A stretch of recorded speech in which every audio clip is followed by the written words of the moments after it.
네, 반갑습니다. 소득세법 8장 종합퇴직소득세 납세 절차는 최근 7년 동안 출제가 안 됐기 때문에 9장 양도소득세 계산과 납세 절차로 바로 이어서 넘어가겠습니다. 자, 양도소득세가 과세되는 경우 같이 볼게요. 사례가 있는데요. 양도소득세가 과세되는 경우와 그 외의 경우가 있네요. 한번 볼게요. 과세되는 경우부터요. 거주자 A는 이혼 위자료로 배우자에게 본인 명의의 비상장 주식을 이전했습니다. 이혼 위자료로 배우자에게 본인 명의의 비상장 주식을 이전한 것은 대물변제에 해당하므로 양도소득세 과세 대상입니다. 건물을 처남에게 부담부 증여한 경우 일정한 채무를 부담하는 조건으로 증여한 거고요. 이것도 양도소득으로 과세합니다. 공동사업을 경영할 것을 약정하는 계약에 따라 건물을 해당 공동사업체에 현물 출자하는 경우 양도소득으로 과세합니다. 부동산 매매 계약을 체결한 자가 계약금만 지급한 상태에서 권리를 양도한 경우 양도소득으로 과세합니다. 손해배상에 있어서 당사자 간의 합의에 의하여 일정에게 위자료를 지급하기로 하고 동위자료 지급에 가름하여 당사자 일방이 소유하고 있던 부동산으로 대물변제한 경우 양도소득 과세합니다. 그 외의 경우 한번 볼게요. 거주자 B는 사업자인데요. 사업용으로 사용하던 기계장치를 처분했습니다. 기계장치 처분 손익은 거주자 B가 복식부기 의무자인 경우 사업소득에 해당하고요. 간편정보 대상자인 경우에는 미열고소득으로 과세되지 않습니다. 자, 거주자 C는 골프 회원권을 채권자에게 양도담보로 제공했네요. 양도담보는 실질이 채권담보이므로 양도로 보지 않습니다. 자, 거주자 D는 건설업을 영위하고 있으며 주택을 신축해서 판매했습니다. 건설업 영위 사업자가 주택을 신축하여 판매한 경우 사업소득에 해당합니다. 양도소득이 아니죠. 거주자 E는 자녀에게 본인 소유의 토지를 무상으로 이전했습니다. 자산의 무상 이전의 경우 증여에 해당하므로 증여세 과세 대상입니다. 소유자가 경매, 공매로 인하여 자기가 재취득하는 경우에는 양도로 보지 않습니다. 다음 넘어갈게요. 양도소득에 대한 납세 의무에 관하여 보겠습니다.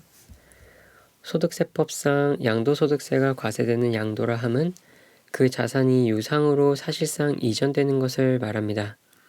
그러나 유상으로 사실상 이전되었다 하더라도 양도로 보지 않는 경우가 있는데요. 같이 한번 볼게요. 도시재개발법에 따른 환지 처분으로 지목 또는 지번이 변경되거나 보류지로 충당되는 경우에는 양도로 보지 않습니다. 토지의 경계를 변경하기 위하여 법률에 따른 토지의 분할 등 법 소정의 방법과 절차로 하는 토지의 교환의 경우는 양도로 보지 않습니다. 위탁자와 수탁자 간 신인 관계에 기하여 위탁자의 자산에 신탁이 설정되고 그 신탁 재산의 소유권이 수탁자에게 이전되는 경우로서 위탁자가 신탁 설정을 해지하거나 신탁의 수익자를 변경할 수 있는 등 신탁 재산을 실질적으로 지배하고 소유하는 것으로 볼 수 있는 경우에는 양도로 보지 않습니다. 양도담보 양도로 보지 않고요. 법원의 확정 판결에 의해 신탁 해지를 원인으로 하는 소유권 이전 등기를 하는 경우는 양도로 보지 않습니다. 매매 원인 무효해소에 의하여 그 매매 사실이 원인 무효로 판시되어 환원될 경우 양도로 보지 않습니다. 공공소유의 토지를 소유지 분별로 단순히 분할만 하는 경우는 양도로 보지 않습니다. 다만 공유 지분이 변경되는 경우에는 변경된 부분은 양도로 봅니다. 소유자산을 경매, 공매로 인하여 자기가 재취득하는 경우는 양도로 보지 않습니다. 법원의 파산 선고에 의한 부동산의 처분은 자산이 유상으로 사실상 이전되고 양도로 보지 않는 것에 열거되지 아니한 것이므로 소득세법상 양도로 봅니다. 하지만 비과세 양도소득에 해당합니다. 이혼으로 인하여 혼인 중에 형성된 부부 공동재산을 민법에 따라 재산 분할하는 경우에는 양도로 보지 않습니다. 공동사업을 경영할 것을 약정하는 계약에 따라 토지나 건물을 해당 공동사업체에 현물 출자하는 경우 그 공동사업체의 유상으로 양도된 것으로 봅니다. 신탁재산에 대하여는 신탁 설정 시 양도로 보지 않고 신탁재산 양도 시 위탁자를 양도자로 보아 과세함을 원칙으로 하되 신탁 설정 시의 양도로 봅니다. 그러니까 신탁재산에 대해서는 신탁 설정 시의 양도로 보지 않고 신탁재산 양도 시 위탁자를 양도자로 보아 과세함을 원칙으로 합니다. 그러나 이때 과세할 때 신탁 설정 시에 양도한 것으로 본다는 겁니다. 양도담보 계약에 따라 소유권을 이전하는 경우라 하더라도 법적 요건을 갖춘 경우에는 양도로 보지 않습니다. 채무불이행으로 인하여 담보자산을 변제에 충당한 때에는 양도로 봅니다. 다음 1세대 1주택의 양도소득세 비과세에 관해서 보겠습니다. 영농 목적의 기농주택에 해당하는 농어촌 주택과 일반 주택을 국내에 각각 한 개씩 소유하고 있는 1세대가 귀농주택을 취득한 날부터 5년 이내에 일반 주택을 양도하는 경우에는 국내에 한 개의 주택을 소유하고 있는 것으로 봅니다. 1세대 1주택만을 보유한 경우에도 조합원 입주권 또는 분양권을 보유하고 있는 경우에는 비과세 규정이 적용되지 않을 수 있습니다. 1세대가 되기 위해서는 배우자가 있어야 하지만 거주자의 연령이 30세 이상이 되거나 배우자가 사망한 경우에는 1세대로 봅니다. 상속주택과 일반주택, 일반주택에서는 상속시 보유하는 주택이 하나입니다. 상속주택과 일반주택 중 일반주택을 양도하는 경우에만 1주택을 소유하고 있는 것으로 봅니다. 상속주택을 양도하는 경우에는 해당되지 않아요. 건설임대주택의 임차일로부터 양도일까지 세대 전원의 거주기간이 5년 이상인 경우에는 1세대 1주택에 해당한다면 보유기간 및 거주자의 제한을 받지 않고 비과세됩니다. 하나의 건물이 주택과 주택 외의 부분으로 복합되어 있는 겸용주택의 경우 주택의 연면적이 주택 외의 부분의 연면적보다 클 때에는 그 전부를 주택으로 봅니다. 상속받은 주택으로서 상속인과 피상속인이 상속 개시 당시 동일 세대인 경우에는 상속 개시 전에 상속인과 피상속인이 동일 세대로 보유한 기간과 상속인의 보유 기간을 통산합니다. 동일 세대로서 상속인과 함께 거주하고 보유한 기간이 아닙니다. 1세대 1주택 비과세 규정을 적용함에 있어서 2개 이상의 주택을 같은 날에 양도하는 경우에는 해당 거주자가 선택하는 순서에 따릅니다. 실질 거래 가액이 큰 순서로 적용하는 것은 아닙니다. 직계존속 60세 이상의 동고봉양을 위하여 일시적으로 2주택이 된 경우에는 세대를 합친 날부터 10년 이내에 먼저 양도하는 주택에 대하여 1세대 1주택 비과세 규정을 적용합니다. 종전 아버지 주택에 하나여 적용하는 것은 아닙니다. 2개 다 적용됩니다. 하나의 건물이 주택과 주택 외의 부분으로 복합되어 있는 겸용주택의 경우 주택의 연면적이 주택 외의 부분의 연면적보다 클 때에는 그 전부를 주택으로 봅니다. 중복문구죠. 법령이 정하는 다가구 주택을 구분된 부분별로 양도하지 아니하고 그 다가구 주택을 하나의 매매 단위로 하여 1인에게 양도하는 경우에는 그 전체를 하나의 주택으로 봅니다. 다음 양도 차익을 계산함에 있어서 그 취기 시기 및 양도 시기에 관해서 보겠습니다. 대금청산일을 원칙으로 하되 대금청산일이 분명하지 않은 경우에는 등기부, 등록부 또는 명부 등에 기재된 등기 접수일로 합니다. 대금을 청산하기 전에 소유권 이전 등기, 등록 또는 명의 개설을 한 경우에는 등기부, 등록부 또는 명부 등에 기재된 등기 접수일로 합니다. 토지의 양도 차익을 계산할 때 대금 청산일이 분명하지 아니한 경우에는 등기 접수일 또는 명의 개설일을 양도 시기로 합니다. 장기 할부 판매인 경우에는 소유권 이전 등기 접수일, 인수일 또는 사용 수익일 중 빠른 날을 취득 양도 시기로 합니다. 완성되지 않은 자산을 양도 또는 취득한 경우로서 해당 자산의 대금을 청산한 날까지 그 목적물이 완성되지 않은 경우에는 그 목적물이 완성되는 날을 취득 양도 시기로 봅니다. 상속 또는 증여에 의하여 취득한 자산에 대해서는 그 상속이 개시된 날 또는 증여를 받은 날을 취득 시기로 봅니다. 다음 양도소득세에 관해서 보겠습니다. 양도소득 기본공제는 그룹별로 250만원씩 공제합니다. 1그룹, 2그룹, 3그룹 나눠서요. 1그룹은 토지, 건물, 부동산에 관한 권리 기타 자산을 말하고요. 2그룹은 주식, 출자 지분 말합니다. 그리고 3그룹은 파생상품이나 신탁 자산 말합니다. 그래서 최대 750만 원까지 양도소득 기본 공제가 가능합니다. 양도소득세의 세율 중 최고 세율은 75%입니다. 조정 대상 지역에 있는 1세대 3주택 이상에 해당하는 주택 등에 적용되는 세율로서 기본 세율의 30%를 더한 세율로 최대 75%가 될 수 있습니다. 사업소득 금액 계산 시 필요경비에 산입한 현재가치 할인 차금 상가액은 양도소득세 계산 시에 취득가액에서 공제합니다. 장기 보유 특별공제를 받기 위한 최소 보유 기간은 3년입니다. 양도소득 금액은 양도차익에서 장기 보유 특별공제를 차감하여 산출하게 됩니다. 양도소득 기본 공제액은 양도소득 금액에서 공제하게 되는 겁니다. 그러니까 양도소득 금액은 양도차익에서 장기 보유 특별공제를 차감하면 양도소득 금액이 되는 거고요.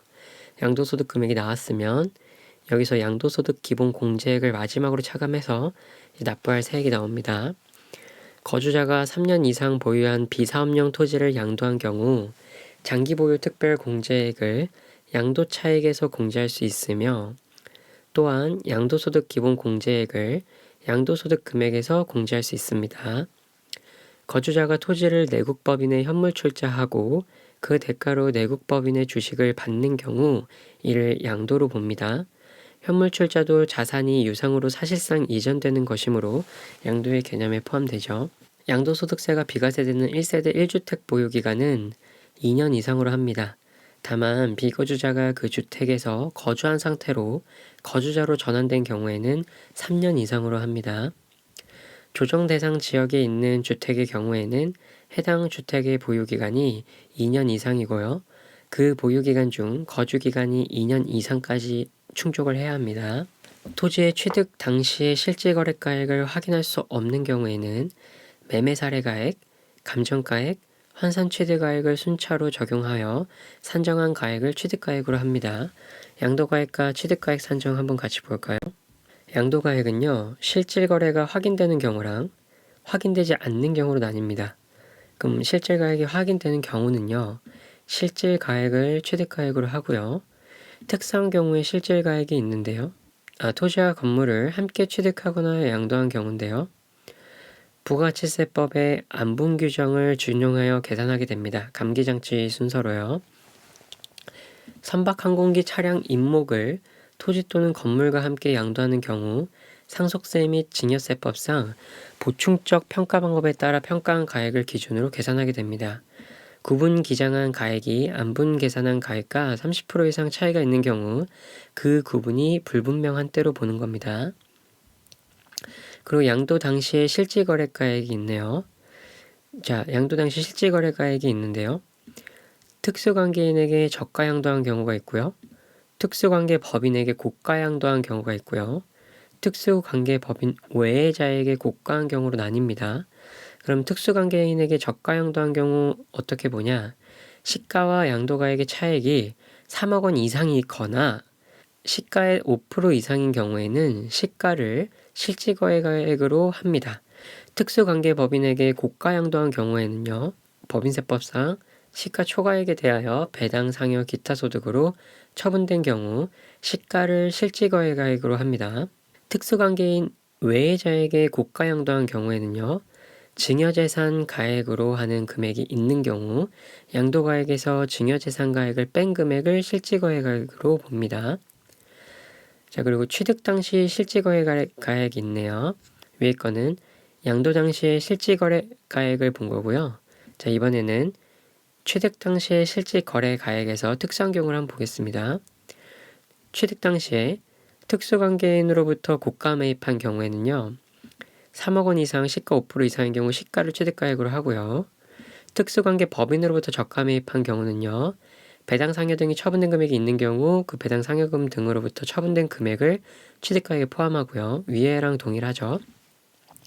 특수관계인 외자로부터 저가 매입한 경우 증여자산 가액이 있는 경우 증여자산 가액을 더한 금액을 취득가액으로 합니다. 그리고 취득 부대비용은 취득가액에 포함합니다. 취득세나 등록면허세나 면세사업자 등의 부담한 후 공제받지 못한 부가가치세 매입세액 같은 거는 취득 부대비용으로 보고요. 취득가액에 포함합니다.